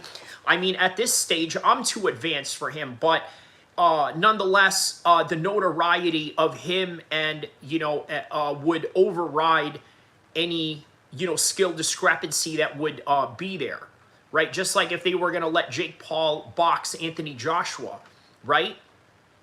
There's no skill or there's no skill or accolades behind Jake Paul to even deserve a fight with Anthony Joshua, but his notoriety, the notoriety of Jake Paul, overrides all those reasons and notions why he should not fight him. Fresh Melon Juice says, you're not raping his people, you're not his enemy. Okay, well, no, but of course he's not an enemy. Look, look, man, I'm very fresh. I want you to know that I'm very cognizant in the understanding of knowing the difference between an online enemy and a real enemy in the streets, because I've told you plenty of times I have real enemies in the streets who don't have YouTube channels, who are not rappers, who are not well-known people, who don't want to be well-known to the outer world, who don't want to appear on camera or any degree. So I handle them in a private matter, right? Where I don't have to put it out for the world or tell the world, other than, of course, when I'm trying to rein in some examples to you right now. But yeah, so you're right. He's not an enemy like that in a way. But here's the thing. MMA Guru also doesn't go out. He's not this type of guy that goes and hangs out with rappers or hangs out with fighters, even though he has access to them now because of his notoriety. He doesn't go out and do that. He's, you know, he's a homebody. He doesn't go out of his house. So therefore, me and him having beef or any funk in any kind of way in the streets would not even be existent as well.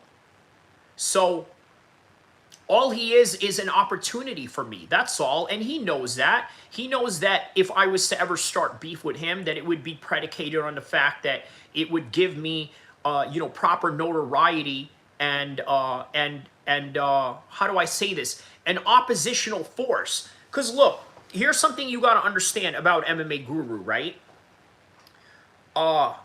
Everybody always wants an oppositional force. I'll give rap as an example of this. You guys remember Ja Rule, right? In the early 2000s, the biggest rapper in the world. Well, at some point, he got so big that we got sick and tired of it. We needed to create an enemy. Who was that? 50 Cent. All of a sudden, now 50 Cent becomes the hottest thing in the world of rap. Now we push Ja Rule out and we're elevating 50 Cent. Same thing with Drake and Kendrick Lamar.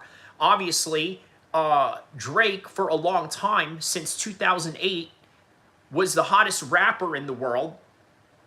And then we got to the point where he was so dominant in the rap game that we got sick and tired of him. And now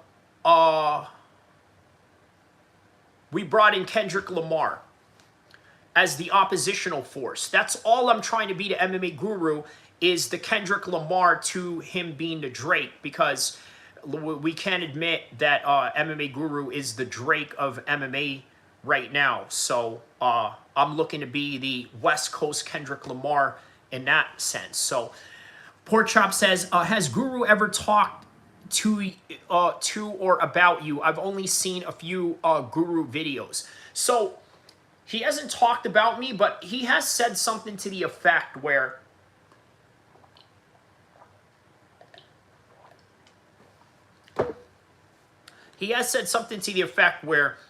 all these dudes, all these Muslims that live in California, they think they are the same breed as the Dagestanis. And I don't know, man. You know, I feel like, what other Muslims do you know in California? Now, look, there's a lot of Muslims in California, obviously, but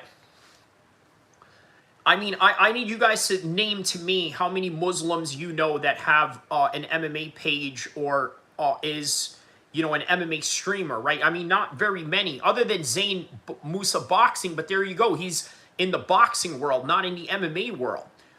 You know, he's only in the MMA world when he comes and streams with me and when we talk about MMA fights and then Stuffallah when he goes and bets on these fights, right? But yeah, Fresh Melon Juice says, fake news, Vanilla Ice is the greatest rapper of all time. He invented hip-hop. Oh my goodness. Does Guru have any background? Yes, he has competed in Taekwondo before, right? Just like I have. I've competed in Taekwondo. Look at the date on this, right? Since I was 12 years old. 1997 was when I won this medal right here. Okay, so I've been competing for Taekwondo for a long time, and obviously, you know, my Muay Thai title that I won back in 2010. So yeah, I would F up MMA Guru. I would be very surprised if he does. Is it gold? Take a bite. It is. It's real gold, man. Yeah, it is. Yeah. See? Yeah, real. So yeah, man. The trophy is not, though. These trophies are not real gold, though. I know that, but it is what I won nonetheless. It's a title. It is what it is. But yeah, so yeah, man, I would be very surprised if MMA Guru took that fight with me. But if he doesn't want to fight, then I'm okay with the verbal bashing, which, by the way, I would think he would probably be better at than me. I'm just going to be honest about it. I know I'm a great talker. No, actually, you know what? I would rip him apart in that as well. I would rip him apart on that as well, right? There's not a lot of moral high grounds that he stands on, other than when he takes based, takes like the Roger Jackson situation, right? Like, obviously, there's a certain population of people out there that are sort of in support of of his takes on the Raja situation. But yeah, so all right, let's see. Okay, so oh man, yeah, went on a bit of a long so we started from Veronica Hardy to Brogan Walker. Obviously, I'm going to go with Veronica Hardy on that one. How about this? Patchy Mix, the second fight of the night, right?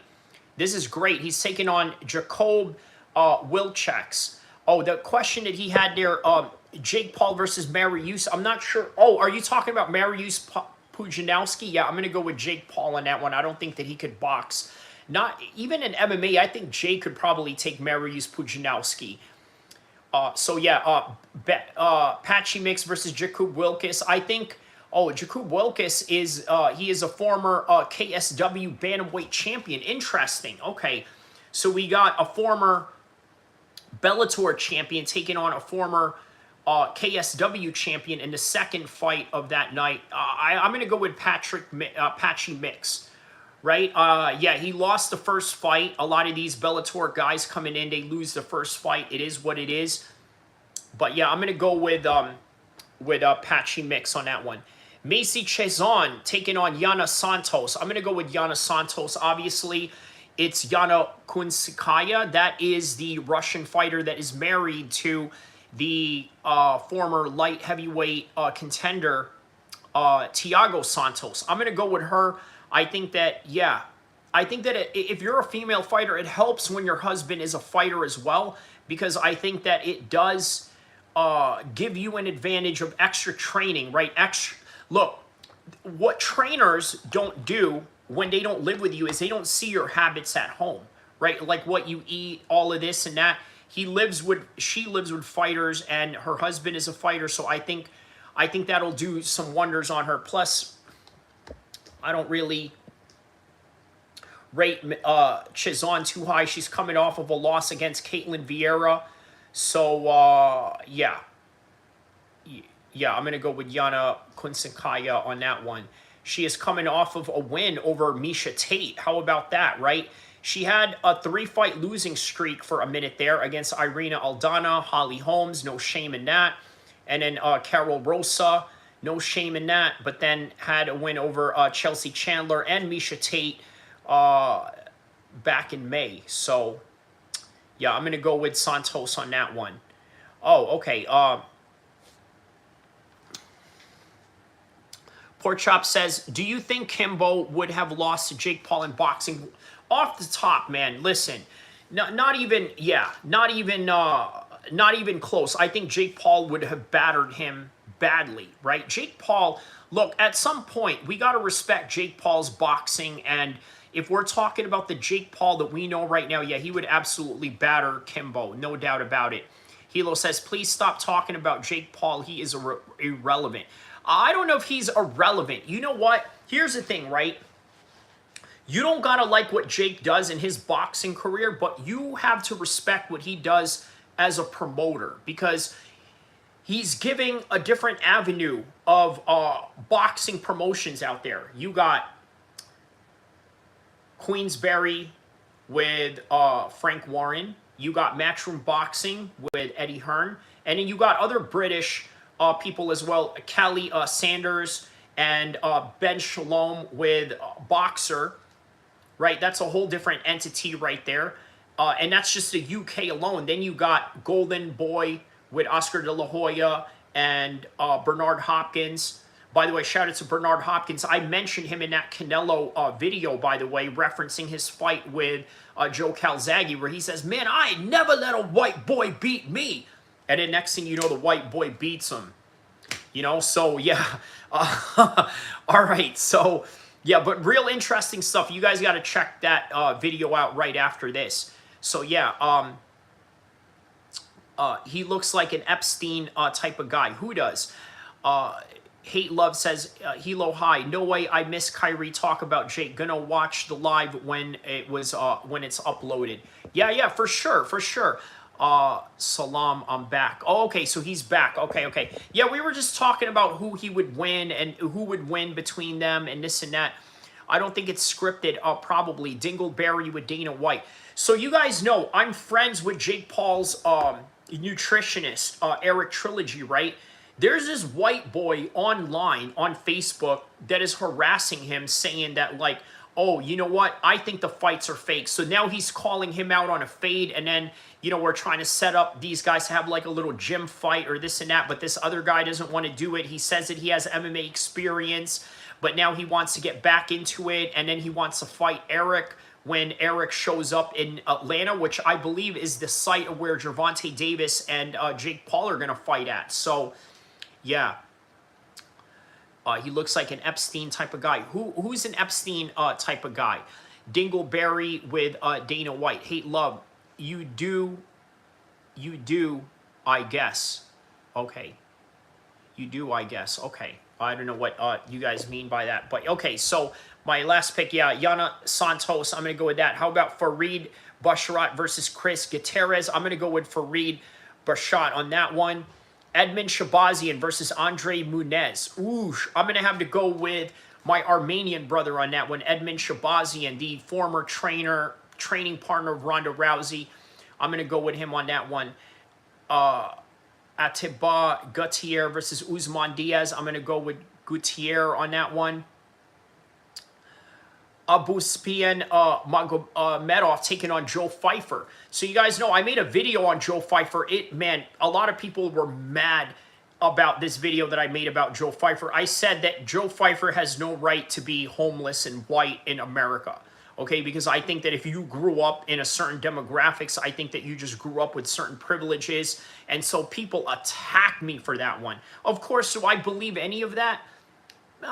Not to every degree, right? I think that privilege or disprivilege comes in all different forms. And as a result of that, yeah, maybe he is or maybe he isn't, you know, privileged in that regard. But you know, a lot of people didn't like what I had to say about that. But Joe Pfeiffer had said some pretty racist stuff about Mexico, too. He called Mexico an S-hole country because he ended up, like, getting some sort of, like, a fever or diarrhea before his fight that he had to pull out against Kelvin Gastelum. But on any regard, I'm going with Magomed on that one. Emmett Smith taking on Yusuf Zalal. Ooh, this is a tough one. Emmett Smith, obviously, Team Alpha male fighter, but Yusuf Zalal is really good kickboxing. I could see him really outpointing Josh Emmett in this one. Yuri Prochazka taking on Khalil Roundtree.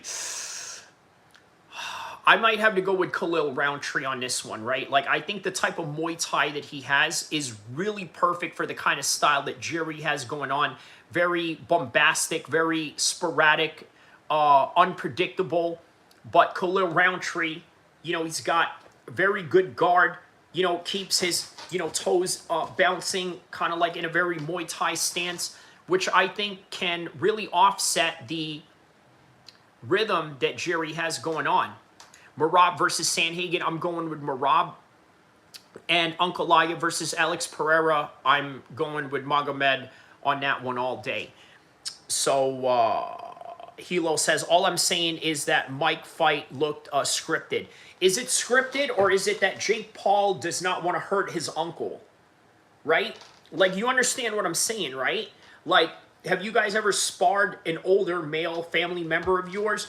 You know, I mean, even myself, you know, at 40 years old, there's some guys that are really good that I've sparred with that, you know, sort of gave me a certain level of mercy, right? Like, all right, you know, I'm not going to go too hard on this guy, right? Like, that's just the reality of it, right? That's just what I think was going on. I think Jake wanted to take Tyson for a distance and just go in there and have a sparring match, and I don't think the Gervonta Davis fight is going to be any different.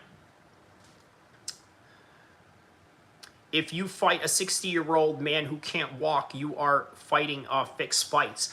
Fixed in a way, what you mean by fixed, Fresh, is fixed in a way that it is to the best of his advantage. But it's not necessarily fixed. Mike is still going to try to fight, but Mike is going to try and fight in the best of his ability. Jerry has had good head movements of the last fight. True, which will make this fight a whole lot more interesting against Khalil Roundtree. I still think Khalil Roundtree takes this one. Hate Love says, hello, hi. The Jake Tyson fight was a setup. I agree. All that aside, he has done a lot for boxing, women's boxing, etc. That's what I mean. Yeah, he's a great promoter. Aside from the fact that he is, you know, the type of boxer that he is and wished more out of him, he's doing a very good job of promoting boxing, not just the women's side, but also the other people that are in his camp as well. Tyson hesitated too much. It's just a matter of age, man. You know, your reaction time is just not going to be there the way that it used to be. And as a result, that's just, you know, what you're going to get out of that situation. So let's see here.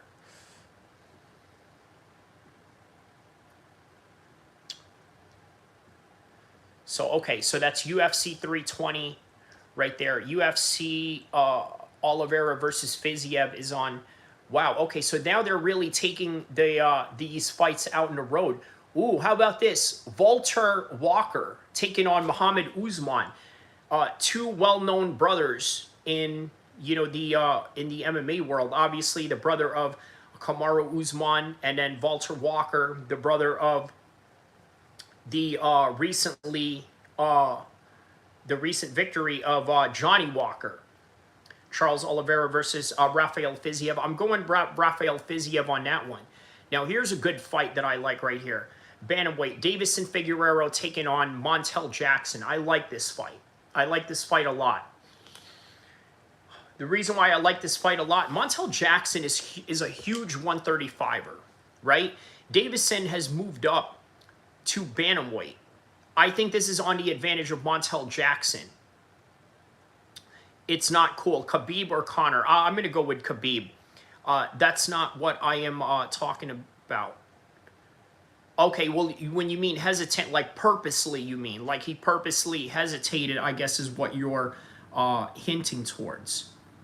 Okay, so Randy Brown versus Gabriel Bonfim. Yeah, I got Randy Brown on that one. Jonah Diaz taking on Mario Pinto, heavyweight division. I'm going to go with Jota Diaz on this one. Vicente Luque taking on Santiago Ponzinibbio. That's a good one. That's a pretty good one. I'm going to go with Ponzinibbio on that one. And then a whole bunch of other no names that are out there. Carolina is fighting in this card. Okay. Ricardo Ramos, Victor Petrino. Okay, Victor Petrino is now a heavyweight, by the way, right? He was a former middleweight, now moving up to heavyweight. Probably a good move for him. Hate Love says, does anyone remember the play-by-play script that came out before the fight? And it was how it played out in the fight in real life. I thought it was dodgy. Which one? The script that you're talking about. Because look, guys, you got to understand, right? A federal crime is a federal crime, okay? It is highly illegal to do that. Highly illegal. And I don't know if that's the case here. He says, we already know when it comes to Conor and Khabib is his daddy. Yeah, correct. Hilo says, even if it wasn't scripted, it's very lame to beat up someone who's almost 60 years old. Right, and I think Jake only wanted the name out of it, right? He wanted the name and not necessarily anything else. You know, that's all he wanted was just the name value, and yeah, that was all that Jake was really looking for that whole time. So after the Oliveira Fiziev card, it is going to be, oh, this one's going to be in British Columbia. Okay, so that's awesome. Rainier de Ritter versus Anthony Hernandez. That's going to be great. So Kevin Holland taking on Mike Malott. I'm going to go with Kevin Holland on that one. Just too good, too experienced. I don't see what Mike Malott is going to offer. Anthony Hernandez, look, I'm going to be biased on that one. Obviously, I'm going to go with Anthony Hernandez. Manun Farut and Jasmine Javikius. I'm going to go with Manun Farut. Charles Jourdain taking on Davy Grant. Ooh, okay, that's a good matchup. I'm going with Charles Jourdain on that one. Bruno Gustavo Silva taking on Park Yeon Song. Bantamweight. Flyweight. I'm going to go with Bruno. Ayman Zahabi taking on Marlon Vera. How about that? I'm going with Ayman Zahabi on this one. I think he's got a plan up his sleeve, and I'm curious to see what that is, and I think that he's going to implement it. Okay, so Drew Dober versus Kyle Pierogi, and a whole bunch of other no-names that's in there too. All right, so, and then we're up to UFC 321. So what do we got so far with UFC 321? Let's see what we got here. Jake is a piece of ish, end of story. Helios High says, yes, either way, it don't sit well with me. There is a reason we don't have an OAP weight classes. OAP? Explain what that is. He says, if you'll be biased, I'll be frank. Okay. A little wordplay there. Yeah, OAP. Yeah, what is that? Old age pensioner. Got it. Okay, old age pensioner. So pensioner is not a common thing that we use in America, right? We just call them senior citizens, but in the UK they have a name for it, and it is pensioner. So yeah, so that's what it is. 60 plus, right? Got it. Okay, so Cyril Gane, Tom Aspinall main event. Mackenzie Dern taking on Verma Generobia. Mackenzie Dern has recently been complaining about paying alimony or something because, she had married a surfer who was broke or whatever, but that's her own little side story that you guys can go look at on your own. I'm not going to play this, TMZ, gossip type of game. I don't want to be an MMA for that. Although unless if it's I don't know, man. Even the Ian Gary story, I wasn't very comfortable with, let alone comfortable with this one. But I think that's a fight Mackenzie Dern's gonna win. Alexander Volkov taking on Jailton Almeida. Ooh, that's a very good fight, man. Look, I can see Jailton Almeida out wrestling Volkov in this one, right? And when he does, and if he wins, man, that's going to put Jailton Almeida really up there, right? And it's going to create new, fresh matchups for the heavyweight division. Alexander Rakic taking on Azamat Morzakov. Morzakhanov is a 5'8" light heavyweight, right? Alexander Rakic, obviously a 6'3" light heavyweight. By the way, he got into a street fight with Jimmy Manawa. Jimmy Manawa, he got knocked out by him in a sanctioned fight, only for Jimmy Manawa to come back and knock him out, at a fight after. Chris Barnett taking on the Egyptian wrestler Hamdi Al-Wahhab. I'm going to go with Hamdi Al-Wahhab on this one. He's going to out-wrestle Chris Barnett, right? It's going to be an easy win for him. Former opponent of Khamzat, Ali Askarov, taking on Park Jun-young. Ooh, that's a tough fight for him. I'm going to go with Ali Askarov on that one. Flyweight, Atsam Maksum taking on Mitch Raposo. I'm going to go with Asmat on that one. Women's strawweight is Jacqueline Arurian taking on Mizuki Inoue. I'm going to go with Jacqueline on that one. So that is UFC 321 right there. What comes after UFC 321 on October 25th? That is going to be November 1st, back at the Apex. Nothing really has been assigned to it yet. Just a whole bunch. They got Caitlin Vieira taking on Norma Dumont, but they don't really have anything else after that. So, yeah, that remains to be seen. 264 fight night. They don't really have anything there. And then, obviously, for November, you got Islam versus Jack Della Maddalena, Valentina Shevchenko, Zhang Weili, Leon Edwards versus Carlos Prates. I did talk about that. So let's see here. Konstantinos, how are you, my man? How are you? Shout out to you, old age pensioner. Okay, so that's what it is. He says, Hate Love says, hello, Con, welcome. Yeah, shout out to you, my man. So, all right, what did I talk about with the UFC 322? I have a video out on this particular topic. Let me go out and play the audio on this one real quick. Hold on.